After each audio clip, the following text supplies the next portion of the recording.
Please share where you're watching from and consider subscribing to the channel. They sent me up to flag an old fire road the maps pretended didn't exist anymore. A thin gray line scribbled across topo like a rumor. Harker Spur, somebody had handwritten in the margin years ago. The coordinator pressed a roll of orange flagging tape into my palm like a party favor and said, "Mark hazards, note washouts, don't be a hero." It was August, the air thick and sour with heat, and I wanted the kind of quiet that makes your shoulders drop. The trailhead wasn't really a trailhead. Just a rotting post with 2 rusted bolts sticking out like ribs, no sign attached, no paint left. The path itself showed up as a shallow memory in the ground, an indentation more than a route, like feet had passed once, and the dirt hadn't quite forgotten. First half mile was boring in the good way. Pine duff, slick roots, the sweet rot smell of a stump folding into itself. I tied my first ribbon around a sapling, where the tread tilted off camber. Double fold, fisherman's knot, my habits sneaking everywhere, tail trimmed neat so it wouldn't whip itself to pieces. I stepped around a blowdown, checked the map, checked the compass, felt competent enough to hum. Another quarter mile, I stopped to drink and saw it. Orange shone ahead, 20 yards up, a twist of tape on a brittle branch. My first thought, nice, somebody's been here. My second, no they haven't. Same hue as what I was using. Same length tail. Same knot. When I touched it, the branch cracked and shed a flake of bark. The tape itself felt new, no sun fade, no grime. If it had been tied yesterday, it would have looked worse. I checked my boots. No double tracks. The forest floor was all needle mat and hard pack, no clear prints, but I know when I've walked a place. I hadn't. The map said the road would ride a ridge and slowly curl right. The ground said left. At first I blamed the cartographer, easy target, then myself, easier. The compass needle floated and pointed south when I knew I was pointed west. I tapped it. It swung lazily, thought about it, then pointed at my chest. Cute. I tied another ribbon on a dead snag to mark the drift. When I turned, an identical ribbon hung 6 feet away, tail even with mine, like it had been mirroring me, and got impatient. I pulled it down. The knot resisted the way my knots do, sloppy in a way I recognize, a signature only your hands know. I shoved it in my pocket like proof. That's when I found the cairn. Small, precise, 3 rocks, 2, then 1 flat cap. A dry twig had been wedged between the top 2, like a lever. I walked a circle around it, careful not to disturb anything because suddenly disturbing things felt like a bad idea. As I finished the loop, the twig snapped by itself with a clear, ugly little pop and fell. My mouth did that automatic little, oh sound. No wind. No squirrel. No reason. The air went wrong after that. Not just quiet, sealed. Like I'd stepped into a studio, and someone shut the doors and asked the sound to behave. No birds. No leaf hiss. Even the static inside my head dialed down and left a pressure behind, the way your ears feel on a fast elevator. Ribbons multiplied. 1, then 3, then a dozen in sight at once, tied at random heights on trunks that poured out of the slope like columns. Every knot was mine. That's not hubris, it's muscle memory. I make the same mistakes every time. Tails tucked to the left, a hitch pulled a touch too tight, a tail end snipped on a slight bias. They hung dead still. I stood there long enough to feel stupid. Then they swayed in a breeze that didn't exist. All at once, all the same rhythm like breath. I turned around. The path behind me looked too clean. No broken twigs, no scuffs where my boots had slid, none of the 5 ribbons I'd tied gone. The forest floor wore its undisturbed face. The compass needle spun a lazy circle and settled pointing straight behind me like a finger saying, "That way." I listened, heard the inside of my skull, heard nothing else. I walked. Not fast. Not yet. I put my hand out and dragged the side of my boot along trunks as I passed, leaving dark scuffs like breadcrumbs at ankle height. When I glanced back, the marks were gone. Not smudged.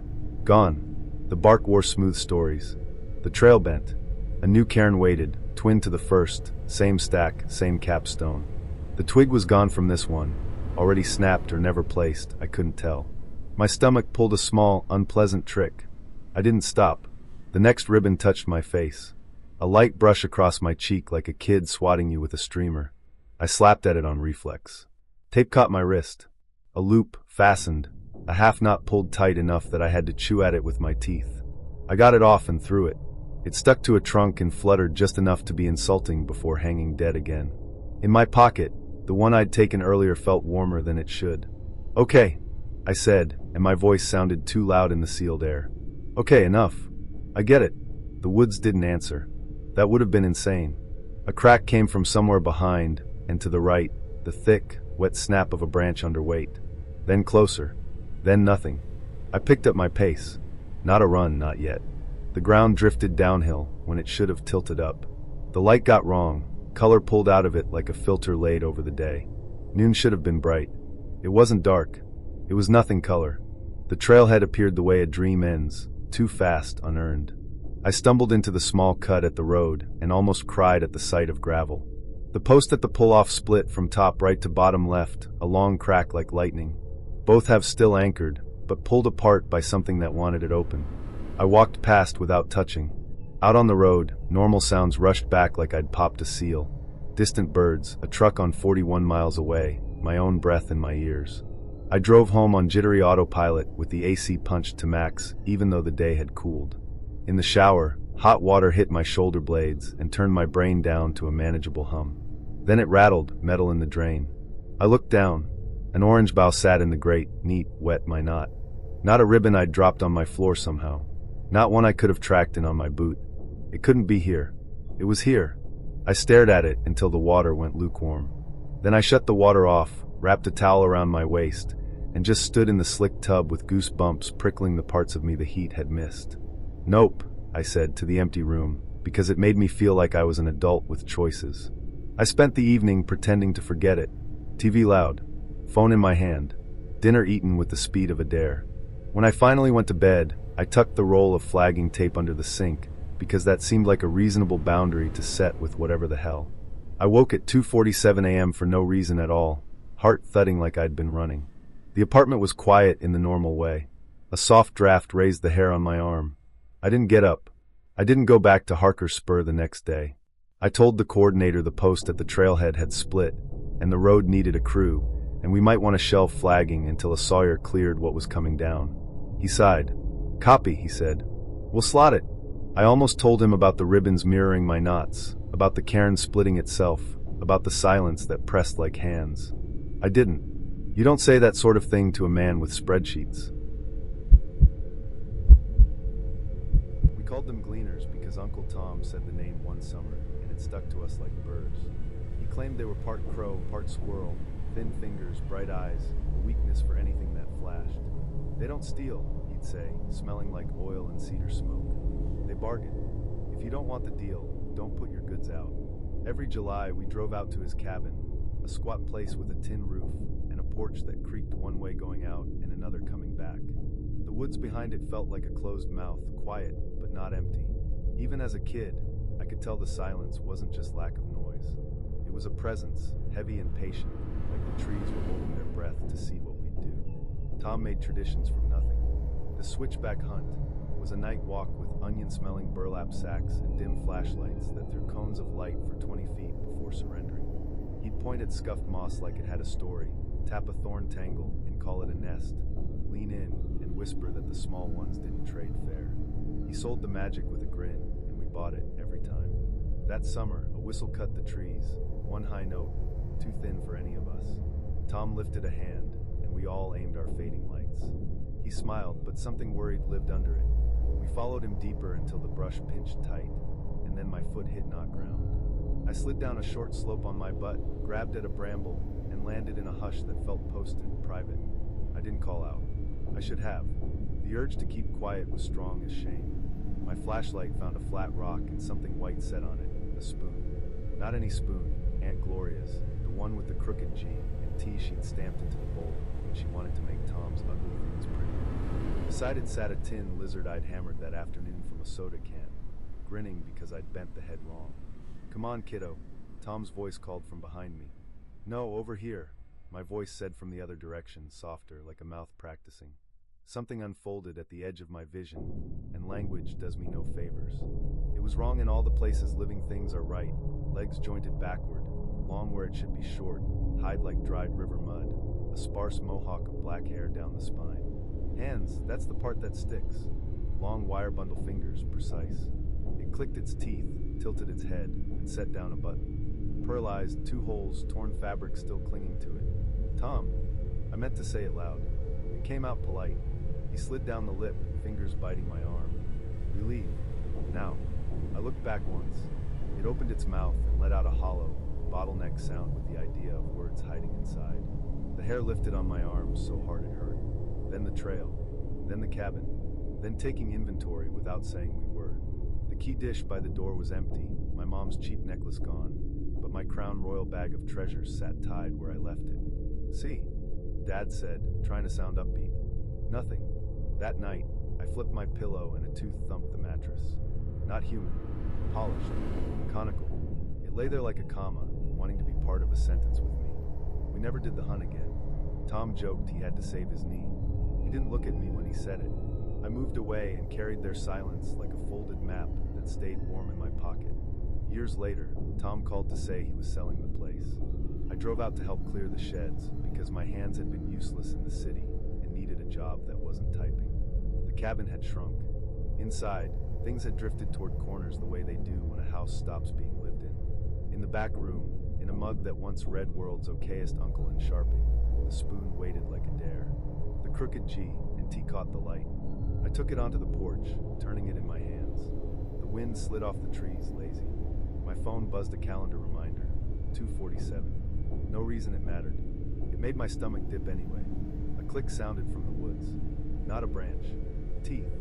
The old rules moved through me before I could think. You put something out if you want something back. Don't offer what you can't lose. I shook 3 mismatched screws from a can and added a crushed penny. I walked to the shade's edge and set the spoon and the metal on the flat rock.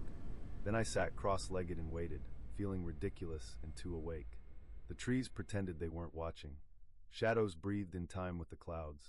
Something thin slid between trunks the way air moves when it doesn't want to be air. A hand, not human but hand enough, pinched the penny and rolled it as if it understood coin. The spoon vanished. The screws stayed. A strip of cloth appeared, a button sewn to it with bright green thread, the knot careful. Fair, I said, forgetting myself. Fair, my voice murmured from the left. I stood up too fast, sparkles at the edge of my vision. Shapes, plural, shifted with a coordination that felt like a single thought. I backed onto the porch. The front door stood open though I hadn't left it that way. My bag sat on the kitchen table, the drawstring untied. My key ring was missing, keys free and dumb without it. A tooth lay in its place, polished, scratched with the idea of letters. You can't have my voice, I said through my teeth, like telling the dark to mind itself. You can't have my voice said from the stove vent, gentle as a lullaby. I grabbed the tin snips from the toolbox and backed away, because I'm brave until I'm not. Outside, teeth clicked in a patient rhythm. 1, 2, 3, pause, 1, 2, pause. Counting. I found the box of scrap tin, coffee can sides, a flattened beer can, and cut and bent until I'd made a tin fish ugly enough to chime when bumped. I set it on the rock with my key ring beside it. This hurt like tearing a scab. The ring vanished. The fish stayed. The spoon did not come back. I felt a flare of childish outrage, then saw the coin by my shoe. Thin, blank-faced, its rim chewed like a dog's toy. When my fingers hovered, the air around it felt colder. I left it where it lay. That's it, I said. Deal. That's it, my voice breathed, suddenly close enough to flutter my eardrum. I didn't turn. Lot's wife came to mind, and I'm not even a church person. I slept, which is the part that makes me wonder if the night did something to me. In the dream, the door opened politely. Something walked in like it was ashamed to be seen, and set my key ring back in the bowl, gentle as tucking in a child. Then it picked up my mouth and waited in its hand. I woke with my palm over my lips like I was worried they'd leave without me. Morning came on like a lie, and then decided to be real. Birds flicked on. Wind remembered how. I found a parcel on the flat rock, wrapped in fabric. Inside, the spoon. Beside the crooked letters, small scratches that weren't letters, exactly, maybe practice. I said thank you before I could stop myself. Thank you, my own voice answered from the porch vent, pleased. That scared me more than anything else. It understood. I packed carefully. I left the coin half buried. I left the fish. A trade is a trade. The truck key slid sweetly into the ignition. The Crown Royal bag settled into the console with a weight I didn't like. 30 miles down, under bait shop fluorescence, I opened it. My zipper pull with the skull charm, lost years ago, sat on top like a small joke.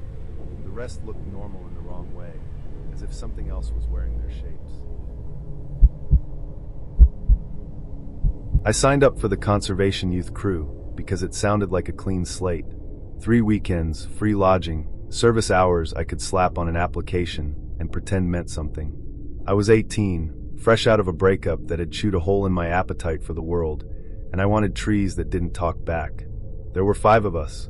June from Glade Springs with a braid like a rope, Marcus who could make anyone laugh in 3 syllables, twins Kay and Eli who kept swapping gloves to mess with me, and me, middle name Marin, spelled the old way because my grandma had opinions. Our ranger was Morgan, mid-30s, unflappable, the kind of quiet that says, "I've slept in a ditch for less than this." Day 3, Morgan took us up an old fire road, not on any current map.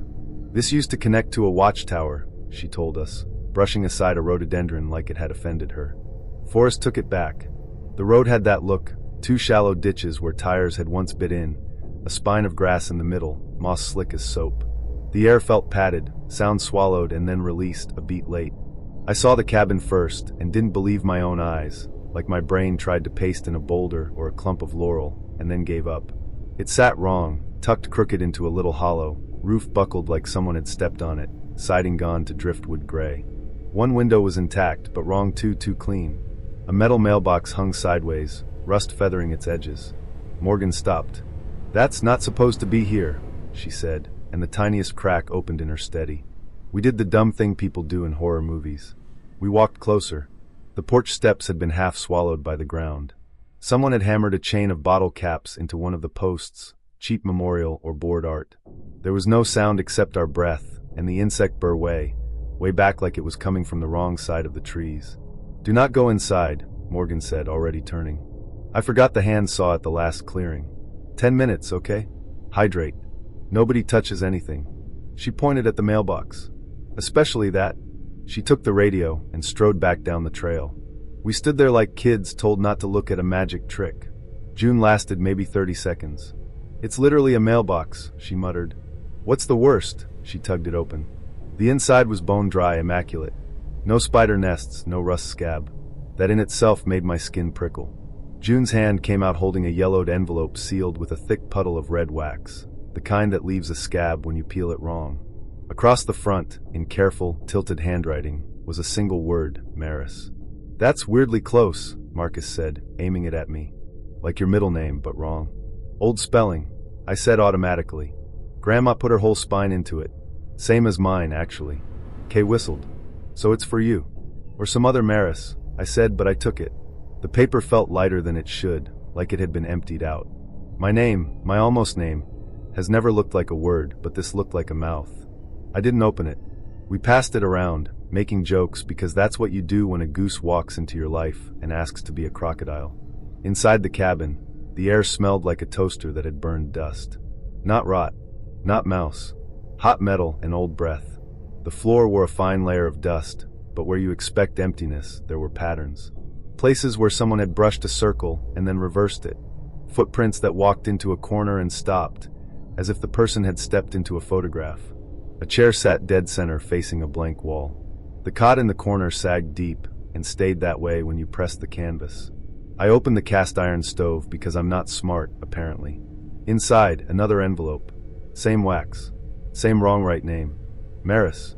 I slid it into my bag under my rain layer and closed the stove very gently, listening for a scrape that didn't come. June looked at me. Not a dare, not a question, just saw me. I shrugged like, what? We all steal something from places we shouldn't, even if it's just a draft. Morgan came back with the saw, her face composed like a person who's decided their feelings can wait. "We're moving on," she said. "We'll report this." She didn't put the envelopes on blast. I didn't either. That night, in the cinderblock bunk room, after the twins fell asleep mid-giggle and Marcus started snoring like a broken accordion, I unsealed the second envelope with the care of a bomb tech. The wax came up in a brittle curl. Inside, a single line, neatly printed like from a book. "Don't let it speak through your mouth." My stomach did a petty little flip. Part of me wanted to laugh. The other part looked at the tiny wax crumbs on my fingertips and wanted to wash my hands. Morning, bright, crisp, birds showing off. We headed for a drainage cut up by Slate Ridge. Around the first bend I saw a twisted oak I'd flagged yesterday. My knot. My ugly little signature. We weren't anywhere near where we should be. Morgan stopped. She held up her compass. The needle floated and settled, pointing south. "Nope," she said softly, like to herself. She took a breath. "Okay, regroup." We tried the long way around. We curved north and east. The trail took our choices and folded them into a loop. The cabin popped into view like a dog you didn't know had followed you home. Same sagging porch. Same sideways mailbox. "Brake," Morgan said too quickly. She didn't look at us. I stepped toward the tree line, planning to be the useful one, track our drift, write the coordinates that chopped this joke in half. "Hey, I'm over here," I said to no one. Then I heard my voice answer from behind the cabin. "Hey, I'm over here." I sprinted back to the group, heart going like it wanted out. June's face had gone chalk. "You were just there," she said, pointing behind the cabin. "Waving like a creep." "My shirt's green," I said, breathless. "I was by the trees." "Your shirt was red," she said. She touched my shoulder like a test. Her fingers were cold. I pulled Morgan aside, words tripping over each other. For the first time, she looked like she wanted to be anywhere else. She keyed the radio. "Station, this is Alpha 9, how copy?" "Static." Then, clear as a hallway, my voice came through. "Marin, it's okay," it said. "Come inside." Morgan dropped the handset. The cabin door, which had been drifted half open, swung shut hard enough to set dust drifting. No one touched it. It creaked open a sliver, polite. The air inside the sliver smelled like hot dust and something sweet like candle smoke. I tasted wax on my tongue and swallowed hard. "Don't look back," June whispered. I didn't ask why. We moved. We didn't run at first. Then the footsteps came from behind us, not human fast, not animal fast, just keeping pace. My voice again, cracked like it had been shouting. "Wait, please." Another voice followed, slower, older, a register that tugged at my ribs. My grandmother's voice. "Be polite," it said, which was exactly her in the worst possible way. I didn't run. I threw my pack into the brush. The second envelope was in there, tucked under my rain layer. I wanted it out of my space in the worst way. "Go," I told Morgan, even though I wasn't in charge. She didn't argue. We walked without speaking, faster than faster. Branches arced above like doorways shutting. Something moved through the trees over us, then to the left, then the right, always just out of sight, like a hand skimming water. We stepped out onto gravel with that sense you get when you wake to an alarm that isn't yours, disoriented relief. The ranger truck sat where we left it, normal as a chair. No one looked behind us. We climbed in. Morgan turned the key with both hands.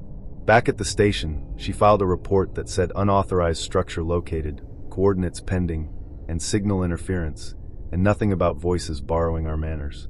I went to my bunk and peeled off my damp shirt and found red wax flecks on my chest like dandruff.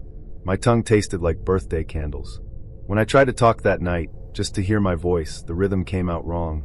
Beats in the wrong places, a new meter. My mouth felt crowded, like sharing a mic with someone who wanted to harmonize badly. My uncle called it a favor, like I'd be watering a fern and watching cable. "Rotator cuff shot," he said. "Can't even crank that damn kitchen window. Keep an eye on the place a week or two." His place sat past Spruce Hollow, which sounds friendly until the dark gets its hands on you. The last mile was a churned gravel vein through trees that seemed to lean in. By the time I pulled up, my phone had dropped to 0 bars and the world felt gently zipped shut. The first days were decent. I liked quiet tasks, tightening gate hinges, swapping trail markers, trimming laurel with a stubborn reach. The cabin had quirks. A water pump that squealed like a piglet when it kicked on, a screen door that only latched if you lifted and pulled, and a kitchen crank window over the sink that took both hands and a muttered apology to close. Metal on metal, stiff from weather. Wednesday, I hiked the northern loop to replace a split sign at a dry creek. The brake was too clean, angled, wrenched across the grain. I told myself wind. I tell myself a lot when I'm alone. Back at the cabin, sun in that forgiving slant, I kicked my boots off, dropped into the recliner with a paperback, and almost dozed. A single board in the hall gave a polite creak. Houses talk, I reminded myself, but my skin tightened anyway. I made a slow pass, bedroom, gear room, bath. Windows latched. Bolt slid. The air felt newly occupied. I put the shortwave on low, comforting static, the occasional clipped forecast. Cooked a can of chili, washed the pan like order could hold the line. By 11, I was tired in the wired way. Lights out. Shortwave murmuring. Bed. At 2:47 a.m., the board creaked again. I woke still, breathing shallow. Then the crank window. Not a rattle. The crank. That too slow grind of gears forcing themselves. Cold air crept under the bedroom door, the kind that tastes like outside. I opened the door. The kitchen looked like a photo of itself. The window stood canted all the way open. Night pressed in, glossy and patient. No wind, no branch shadow, just stillness and my pulse behaving badly. I crossed the room on careful feet and cranked the thing shut. It fought me like it always did. Latch slid. I backed away. The breathing started behind the gear room door, soft, measured, matching mine. Then it didn't match. It set its own rhythm. I didn't say who's there. I didn't offer my voice. I went for the front door. The deadbolt wouldn't turn. Not sticky. Stuck. I jiggled, leaned, hissed come on into wood that didn't care. The breathing in the gear room shifted weight, heel to toe like a person avoiding a squeak. I twisted the bolt until my palm burned. It gave a fraction. Didn't move. I threw my shoulder into the door. The bolt jumped. Cold rushed in. I did the sensible thing for once, ran. Barefoot down gravel, into needles, onto the dark ribbon of trail. That kind of night makes you believe in a dozen old stories at once. I ran badly, and kept running until the ranger station porch light found me. I knocked like a polite burglar. They let me in, startled kind. I managed, something's in there. Window was open. I didn't open it. The breathing, and heard my voice make itself small. 2 rangers went up with a spotlight and radios, calm with the practiced calm of people who've walked in on worse. They were gone long enough for adrenaline to drain and humiliation to creep in. When they came back, their faces were neat, eyes not. No one there, the younger said. Window was open. We closed it. Bare footprints from the sill to the recliner. He glanced at the older ranger. Then they went up the wall, the older finished. We lost them at the ceiling. I laughed once, empty, because my body needed a valve. Fantastic. Pack your essentials, the older said. We'll move you down valley. No need to be up there at night. Morning didn't fix a thing. We went back because pride is loud. Sun made the clearing look harmless. Inside, the kitchen window was latched. The gear room door stood open an inch. The air tasted faintly metallic, like a penny held too long. On the counter, my sock was folded into a tidy square I did not make. A smooth pebble sat tucked inside, warm as a fist. I said don't, too sharp when the younger ranger reached for it. He pulled back, stung. I picked it up because ceremony felt worse than contact. Heat bled into my fingers. I dropped it. Behind the recliner, in the light film of dust no sweep ever gets, perfect toes curved toward the wall. Above them, faint arcs smeared up the paint. I didn't lean closer. I didn't need to make it realer. We packed everything. Essentials became all of it. Outside, the trees breathed around us in that slow, forgiving way, and I stood very still until I could breathe with them again. Down valley, I slept with a flashlight in my hand and didn't explain. A week later, I sent my uncle a responsible email about signage and erosion. I left out the part where the window opened itself and something practiced my lungs. I left the pebble on the station desk with a note. If this is yours, take it. In the morning, the note remained.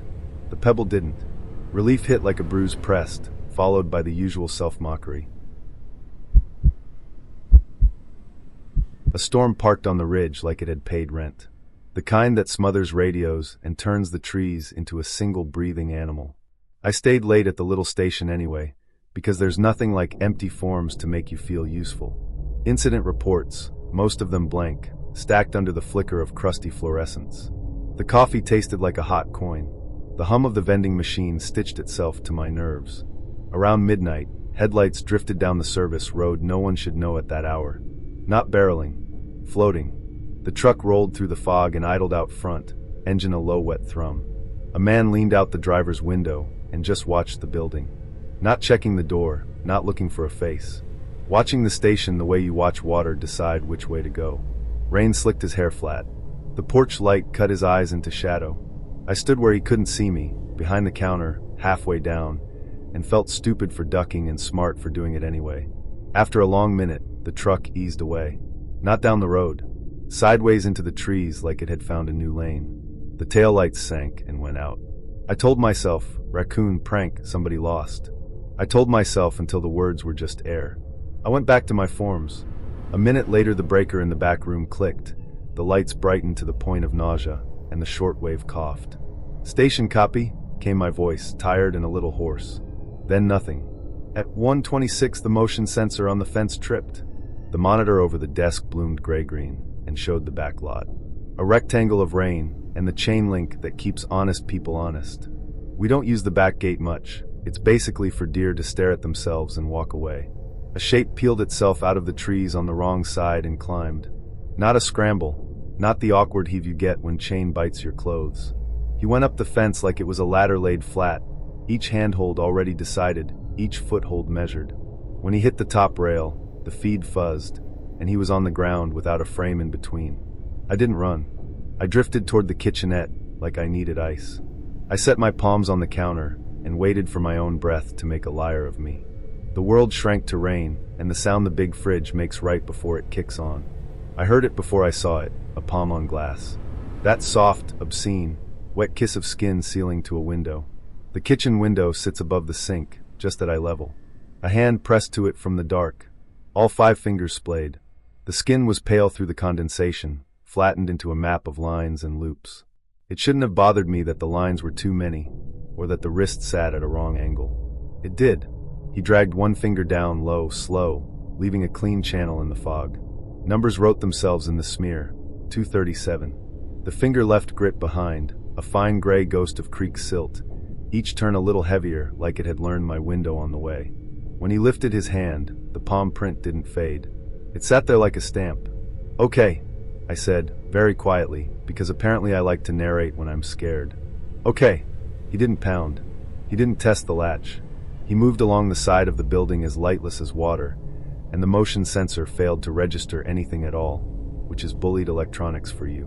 The radio clicked again and asked in my voice if anybody was out there. I turned it down and it got louder, the way bad dreams do when you try to wake up inside them. I didn't leave. It felt like an invitation if I did. I slid to the floor behind the counter with a view of the kitchen and hugged my knees without dignity. The clock over the door put everyone on notice about how long fear is. 2:15, 2:20. The numbers went slow like they were carrying something heavy. The print on the window gathered droplets and held them like eyes. At 2:37, footsteps crossed above me. Not in the loft we don't have. There is no loft, just roof and the crawl of raccoons and once a very embarrassed opossum. These weren't Scrabble steps. They were a walk. Heel ball toe deliberate calm. They went from one end of the building to the other, as if the roof were a hallway laid down for him. When they reached the far corner, the last step shook a picture frame and dropped dust out of a light cover. The radio breathed, "Thank you," in a voice that had learned me too well, then said nothing at all. The air in the room changed, the way the world feels right before a summer storm pops and breaks. It broke. A gust pushed through a building with closed windows and made the papers on my desk flutter like small birds. The palm print on the glass blurred, thinned, faded without losing its shape. When it was gone, the skin-slick feeling stayed. I must have drifted, because I woke with my cheek on my sleeve and my back hating me. Dawn came up mean and clean. Rain stalled to a drip. I stood and felt old. The kitchen window looked innocent and useless. On the floor below it, stepping from the sill to the counter to the chair, were boot prints. Not muddy. Pollen dust and grit. Good enough to see the tread pattern, good enough to count the scuffs. Each print faced inward. None faced out. On the ceiling above the sink, a smear of grit described a toe. I looked away. I am allowed to protect my head. On my desk a Polaroid lay face down. Polaroids feel like a joke until they're not. I turned it over and saw myself. Last night's clothes, hair not doing me any favors, my head just peeking up over the counter edge. I remember breathing through my nose, so I wouldn't fog the air in front of me. The picture shows that breath anyway, a thin ribbon of mist. The shot had been taken from outside the kitchen window. The angle told me more than I wanted to know about the height of the eyes that watched me. In the white margin at the bottom, someone had written, in a neat, patient hand, "Small bag." I sat down and set the picture on the blotter and stared at the words until they stopped being words. The station smells a certain way in the morning, like old coffee and wet wool and mouse cautiousness. The smell under it was new, a sweetness like melted wax. I swallowed until my throat stopped trying to make a sound I didn't want to hear. What do you do with that? You file what you can file. Unidentified vehicle on service road, 0000 hours. Possible trespass, evidence of fence breach, see notes. I didn't note. A man's palm on the glass with too many lines, a finger that writes time into water. I didn't write. Footsteps over the room we tell ourselves is only roof. I didn't write. A photo taken from a place no person could stand, unless they were standing where the rain is. Midnight at the station, rain coming down hard enough to make the roof buzz and the gutters spit foam. The kind of storm that feels personal. I just switched the radio from weather to the sleepy local channel when the motion sensor tripped and lit the porch like an interrogation room. A man stood at the bottom step, soaked through, coat plastered to him like wet paper. He kept his face angled, so the porch light cut a hard brim across his eyes. He didn't look up. He didn't knock. I opened the door a crack. "You all right?" he said, without moving his mouth in a way that matched. "Could you help me bring up a small bag from the bridge?" "What bridge?" I asked. "Trail 41? Could you help me bring up a small bag from the bridge?" he repeated slower, like we were practicing a line together. The rain drummed a new rhythm. It sounded almost like words when it hit his shoulders. I reached for the latch to let him in out of the rain. Some little alarm in the animal part of my brain yanked my hand back. He didn't shift. He didn't shiver. The porch light hummed. He said, "Could you?" and stopped mid-syllable like someone had hit pause. The radio behind me clicked. "Station copy?" a voice asked. "Mine." Same scrape in the throat, same lazy twang that shows up when I'm tired. Then, "Could you help me bring up a small bag from the bridge?" I turned the volume down. It got louder. You know that prickly heat when your body realizes the rules got changed without asking you? That. "Trail's flooded," I said to the man, buying myself time, sanity. "We'll check it in the morning." He buffered there on the bottom step, a long, awful stutter of a person deciding. Then he nodded without moving his neck and slid. There's not another word for it. Off the gravel, back into the rain. Not away down the drive. Sideways. Into the blind side yard like a chess piece that knew a move I didn't. The motion light clicked off. Darkness ate him without chewing. By dawn the storm had thinned to a hard mist. I told myself I was just doing my job when I shouldered the pack and took Trail 41 down to the bridge. The forest was washed clean and nasty all at once. Colors popped, smells sharpened, the mud sucking at my boots with a noise like kissing. The footbridge is a plank and cable deal over a cut that usually barely earns the name creek. Today it churned chocolate and hissed at its banks. In the center slat, a burlap pouch sat bone-dry in a wet world, fat-bellied, cinched with orange cord. Every breath the creek took, the bag rose and fell with it. No, let's be honest, it was breathing. A slow lift, a slow settle. The way a sleeping chest looks. If I'd been smart, I would have turned around right there and pretended I'd never seen a damn thing. I crouched instead. The air above it smelled like pennies and damp rope. I didn't put my hand out. Every part of me that had learned from 100 small mistakes screamed no. Behind me, my boot prints softened. I hadn't stepped on the bridge yet. I'd come up the bank like a deer. Still, when I looked back, I watched prints vanish one by one, not washed away, just smoothed. The earth undid me. Not all at once. Heel first, then toe, as if something pressed its own palm into the soil and wiped me out. "Okay," I said out loud, because apparently I'm the idiot who narrates in a haunted forest. "Okay, we're not playing today." I backed from the bridge like it was a sleeping dog with teeth. I kept the thing in sight until the trail bent and put a blessed screen of laurel between me and it. I didn't touch the bag. That mattered to me. It didn't matter to whatever had decided there were other rules. Back at the station, the porch was normal in the way that makes your stomach want to be anywhere else. The mat lay square. The coil hose sat tidy. On the top step, the burlap pouch. Dry. Cinched with orange cord. A damp ring around it that didn't match the rest of the wood. "Hell," I said low and honest. I went inside. I locked the door, which felt like putting a band-aid on a broken leg. The radio was dead quiet now, polite as a library. I stared at the bag for a good long minute through the glass. You think you'll be heroic or clever. Most of us are neither. I cracked the door and nudged the pouch with my boot. It rocked, settled. No obvious weight. Against every voice in my head, I picked it up. Warm. That's the thing. Not room warm. Skin warm, the way a small animal feels, or a pocket you just took your hand out of. The cord looked like flagging tape, braided and stained. The knot was mine, sloppy, familiar. I felt a stupid flare of offense. I set it on the desk blotter and unwound the cinch with 2 fingers. Inside, a single hiking sock. Gray, cheap, barely worn. Warm as a fist. I lifted it and squeezed like a reflex and felt a pulse. Not strong. One little gulp of life answering back, like a goldfish moving in your palm. I dropped it. Shit. The radio clicked. Thank you, my voice said from no channel I recognized. For bringing up the small bag. I didn't, I said on habit, then shut my mouth so hard my teeth clicked. I killed the radio. It kept whispering for another few seconds. My own cadence turned soft, almost pleased. Then silence. I stuffed the sock and the bag into a plastic evidence sleeve we keep for illegal bait and taped the hell out of it. The tape bubbled like the bag was breathing through it. I wrote "Do not open" on it anyway, because ritual is a thin blanket and I like blankets. At 2:47 p.m., something thumped under the porch hard enough to shake dust out of the ceiling tiles. Not a deer. Too deliberate. I stood still in the doorway and listened. Slap, slap. Bare feet on damp boards. A palm dragged along the siding, slow and wet. The empty channel breathed. Untie me. In my voice, and then not my voice, my vowels held a hair too long. No, I said, because I am not polite to things that ask like that. Not my package. Untie me. It tried again, and the tape on the bag's mouth tugged once against itself. I carried the thing like a bomb back to the bridge at first light the next morning.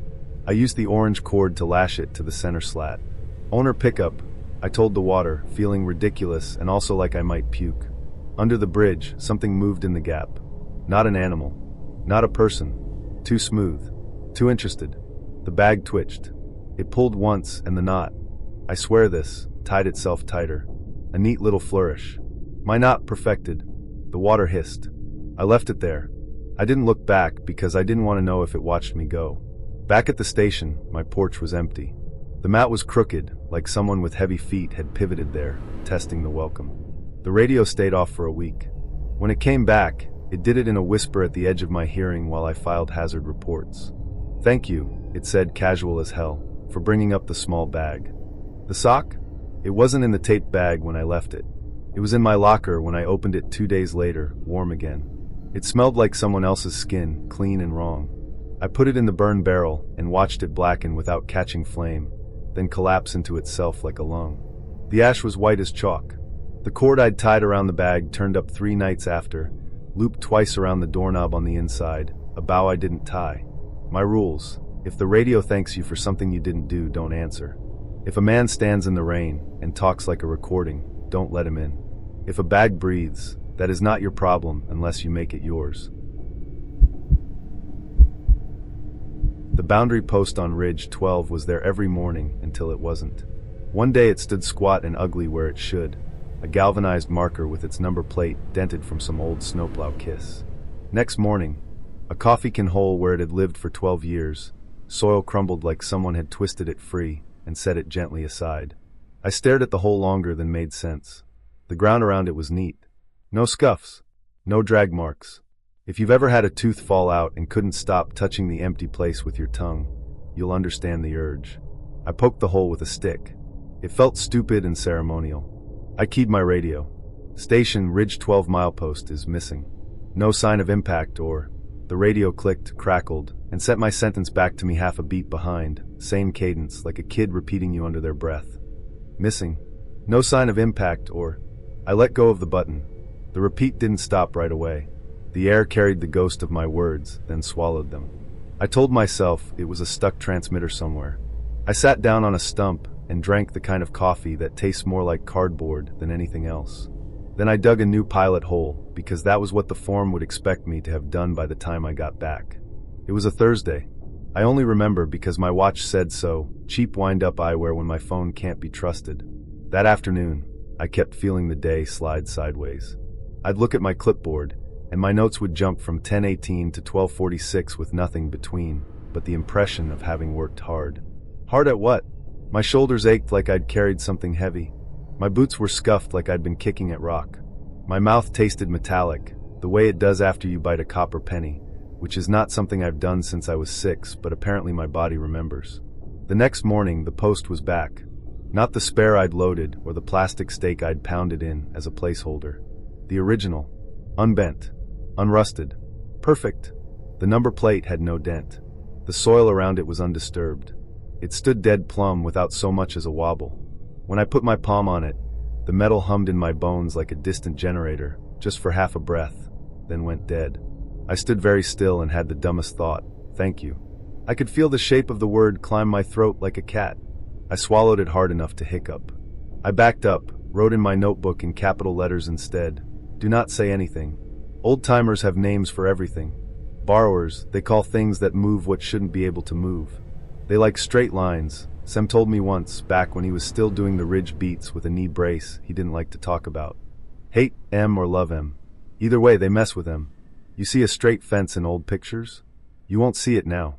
He'd laugh like he meant it as a joke, and then looked past me like he'd heard a car on a road that doesn't exist anymore. By afternoon, my watch started ticking backward.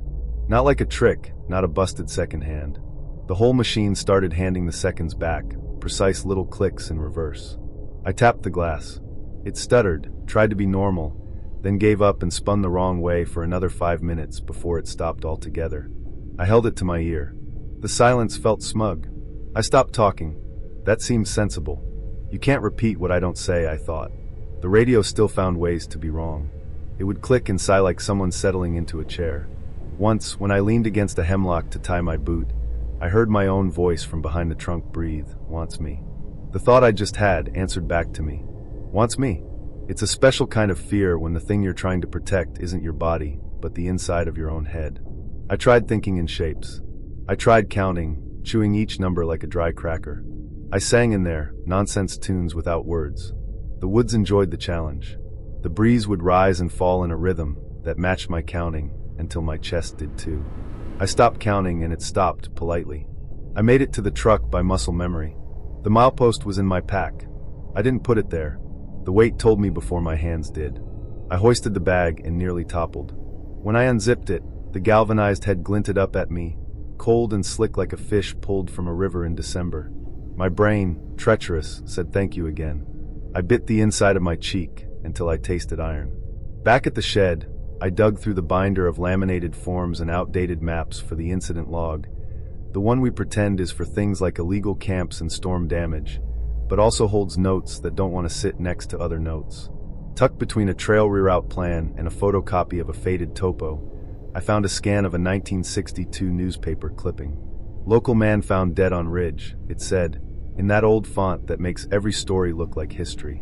The photo showed a man in short shorts and a race bib, one hand clamped around a metal post. Runner found clutching boundary marker. He couldn't have moved, the caption read. Cause of death, shock. In the margin, in blunt blue pencil that looked like it had been sharpened with a knife, someone had written, "Do not answer when it uses your thoughts." I slept in the bunk room that night with my pack zipped to hell, and back on a chair I could see from the bed.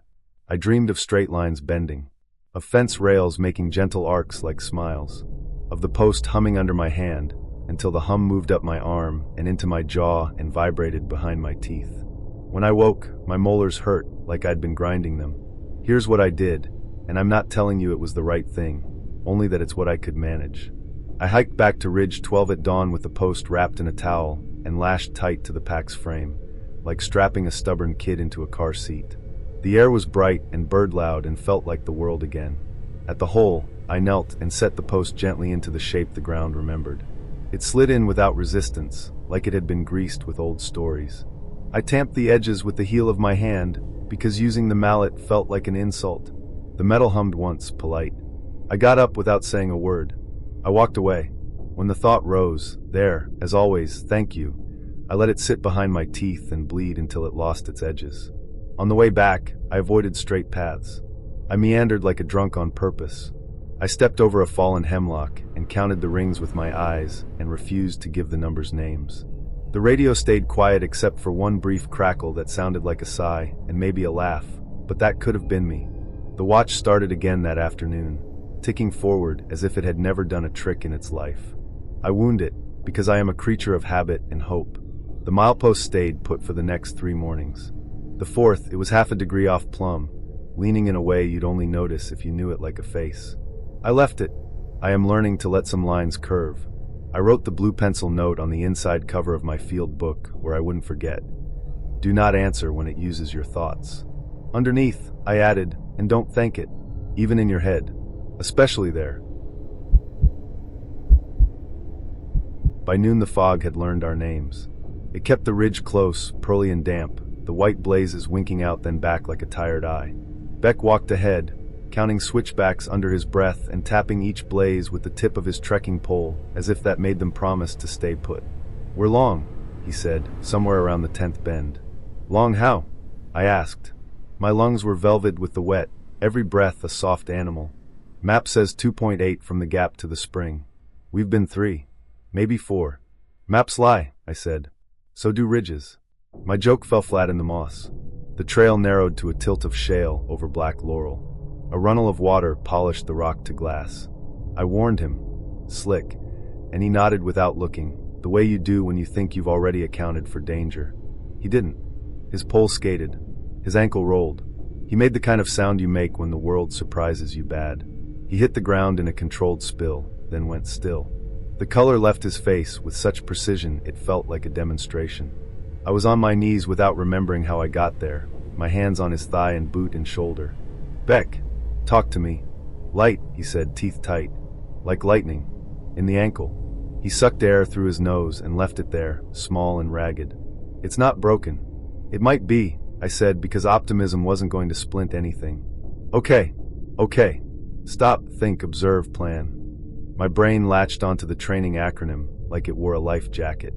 "We're going to get you warm, we're going to get the joint still, and we're going to figure distance." He nodded, eyes closed. I slid his pack off without jostling the leg, laid his rain jacket under him, because the ground stole heat like it was owed. I drank a mouthful of water, so my voice wouldn't falter. "Pain?" I asked. 7, he whispered. "Maybe 9 if I move." "Then don't." I dug the orange bandana out of my pocket, folded it tight, and wrapped it gentle but snug above his boot. Compression without cruelty. His breath steadied. We took inventory. 1 mylar bivvy, 1 foam pad, 2 trekking poles, duct tape, a roll of gauze I'd forgotten I had. No bars. The one text I'd sent from the gap still sat with its little gray, sending, like a promise broken politely. "Decision tree," he said, words thin but neat. "If we stay, we keep heat and I don't grind whatever's in there. Maybe someone comes. If we go, we shorten the distance, if distance exists, and risk making it worse." "Nearest bale is the forest road in the next saddle," I said. "Map says 3 miles. Call it 4. With a splint and your weight on me, 1/2 mile an hour if we're lucky. That's 8 hours. Before dark if we start now. The spring is closer. Water is good," he said. "Worse footing is bad." Something knocked in the laurel to our right. Clean, 3 raps, a pause, 3 raps. Not woodpecker. Not branch. Courtesy with intent. Beck opened his eyes. We looked at each other and did not say what we had both heard. "Help me sit," he said. "Do the poles." I lashed his poles into a rough frame with gauze and tape, then sandwiched his calf and shin against the foam pad I'd rolled a little too tight. When he tried to stand, his teeth clicked once, hard. We counted together and lifted. The ground creaked under us. "Talk," I said. "Out loud. It keeps you here." "Copy," he said. "What are the rules?" "Don't answer when it uses your thoughts." I said before I meant to. The words tasted like I'd read them in a book I wasn't supposed to open. We moved. He put most of his weight on me and the poles, and the rest on stubbornness. The trail tilted for long minutes, then teased a flat that broke into route. We marked time with small goals, the next switchback. The dark stump that looked like a person. The blaze that had bled in the rain until it streaked like tears. After the 3rd bend, the blazes were higher.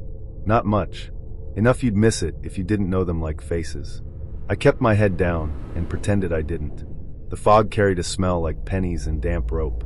Beck whispered, "Don't," and I didn't ask what. We found the spring by sound. It talked to itself in a cheerful thread, the only bright thing. The side trail down was steep and leaf slick.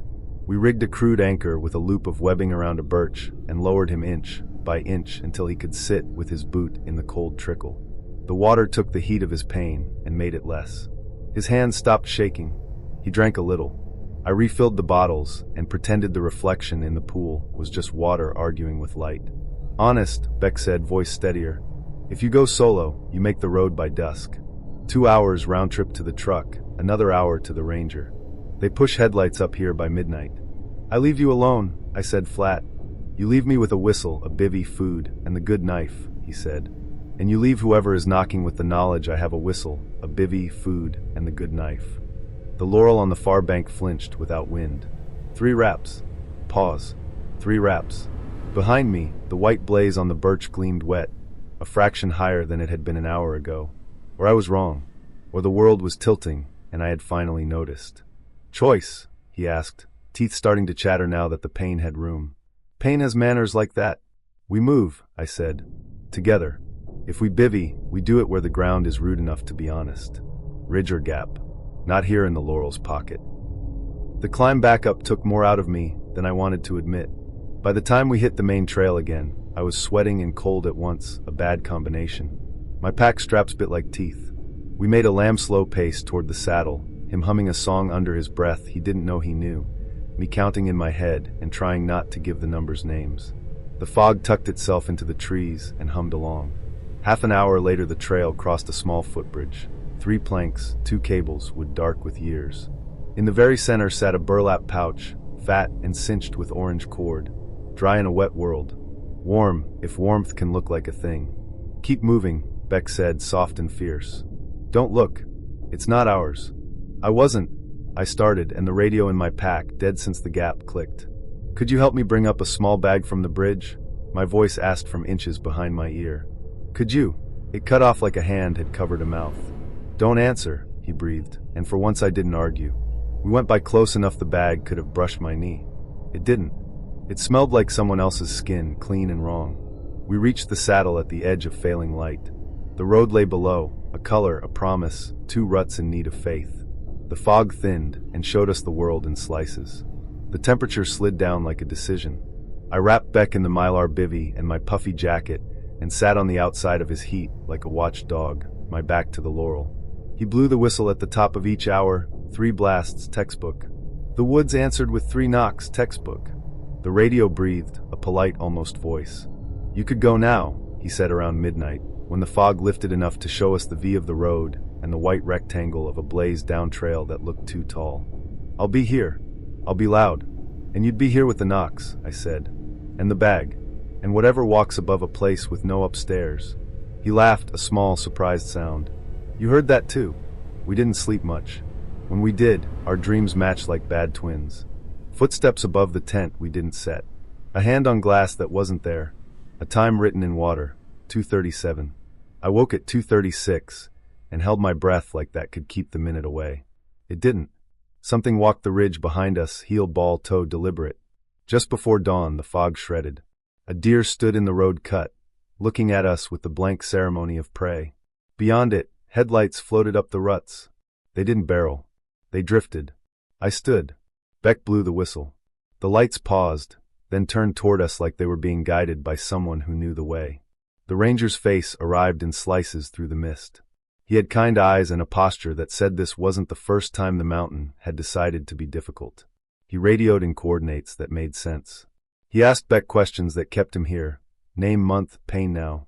He looked at me and said, "You did the right things," like a benediction. On the ride down, Beck's leg immobilized and his hand squeezing mine hard enough to make bones considerate, the ranger said, "Lots of folks want to push on. They get stubborn. They get cold. The ridge eats their time. Time moves different up there," I said before I could stop myself. He didn't flinch. "It does if you let it," he said. At the station, while they eased Beck into an ambulance and I practiced being a person who answers questions with sense, I looked at the bulletin board. Someone had pinned a blue pencil note under the lost and found photo of a single gray hiking sock. "Do not answer when it uses your thoughts." Underneath, in neat block letters, "And don't thank it. Especially not for the bag." I don't know if we made all the right calls. I know we made the ones we could manage. We kept him warm. We kept the joint still. We didn't split up. We respected the ridge like it was a thing with teeth. That's my takeaway, if there has to be one. The mountain wants your heat and your time. Give it neither for free. And if the blazes seem a little higher when you look back, keep your eyes on the road. Some distances are better left unmeasured.